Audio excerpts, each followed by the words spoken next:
Preview.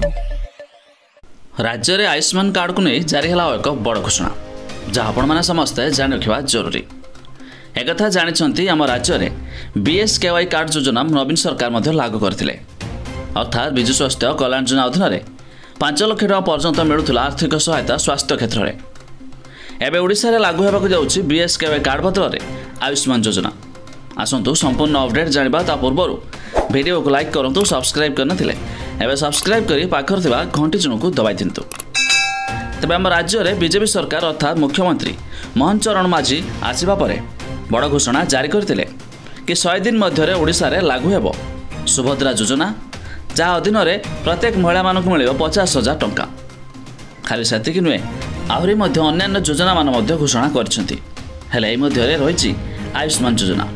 तेबे Ayushman card आपण माने केमिति पाइबे जानि रखंतु।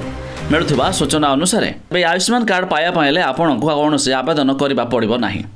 अर्थात जो मानकर राशन कार्ड अच्छी जमीक राशन कार्ड हिसाब से विजु स्वास्थ्य कार्ड आसाला एपाई कौन से आवेदन करने को पड़ नाला, ठीक सेमती आपन को भी कौन से आवेदन करने को पड़ो ना। आपन को खूब शीघ्र बंटन होगा जाऊँगी आयुष्मान कार्ड योजना। अर्थात आपन भी पाइपर आयुष्मान कार्ड जहाँ जरिया केंद्र सरकार तरफ मिलूवा स्वास्थ्य क्षेत्र में आपन को मिल पार आर्थिक सहायता।